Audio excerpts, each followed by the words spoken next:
If you're within 5 years of retirement and have over $1 million sitting in retirement accounts, putting your money in the wrong place could cost you tens of thousands of dollars in unnecessary taxes and permanent market losses.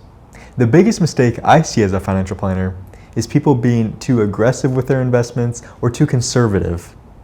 When you were working, a market crash was great. Stocks were on sale. You could buy stocks at a cheaper price. But now that you're nearing retirement, this is not quite the case anymore. If you have to sell stocks during a market crash, it becomes more and more difficult for your portfolio to recover.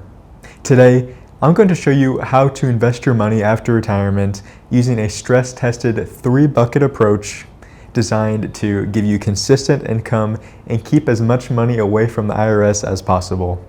And make sure you stick to the end of this video because I'm going to help show you how to avoid a tax trap hidden inside the required minimum distribution rules.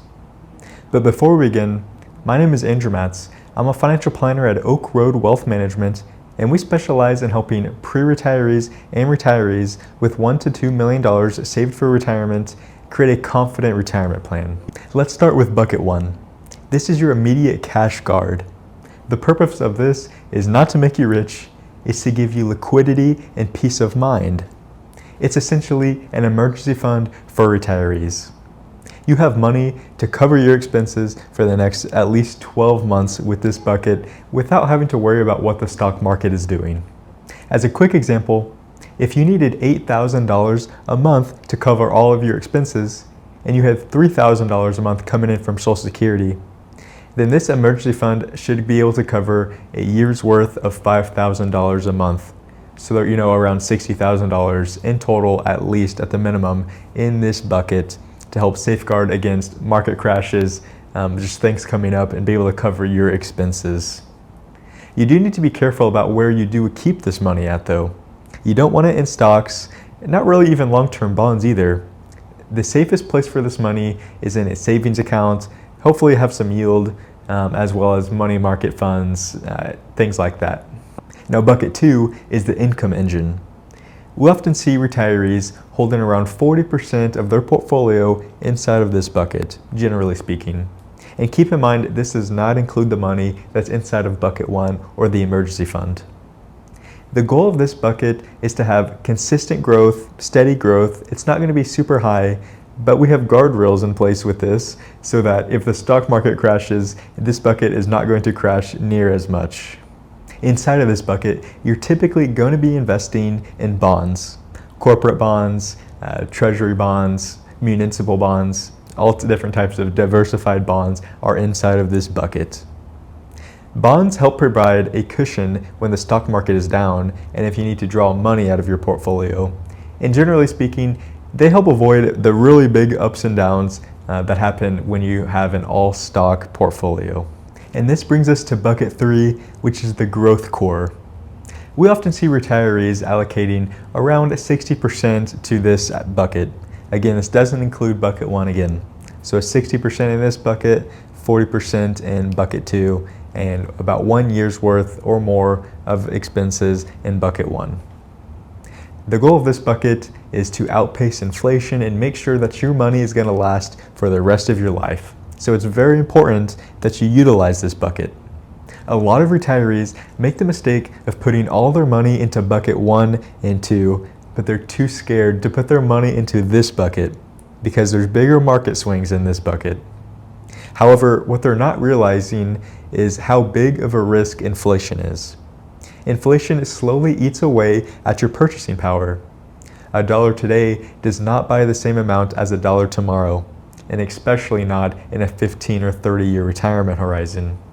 In fact, on average, your purchasing power gets cut in half every 24 years.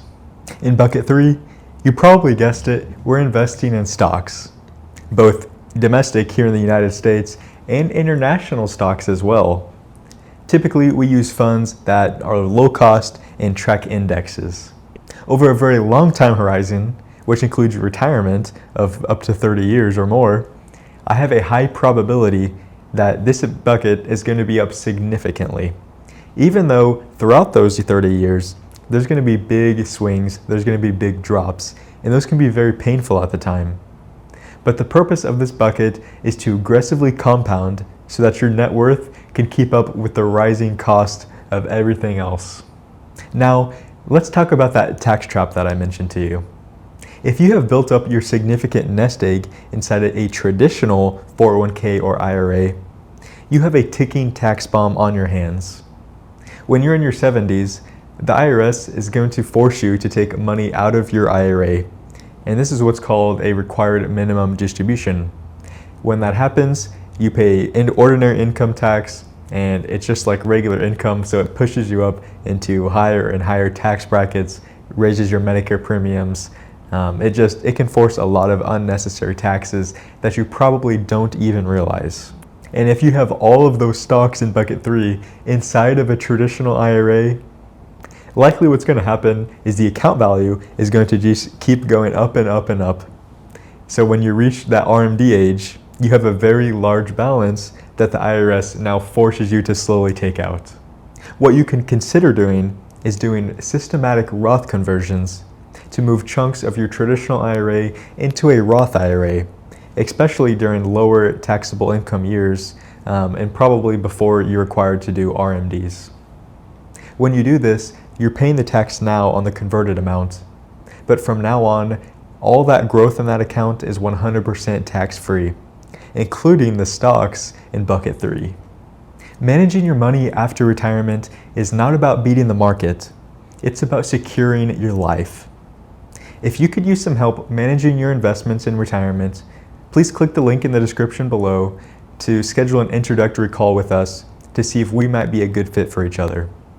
But otherwise, thanks for watching. Please subscribe to our channel and keep an eye out for the next video.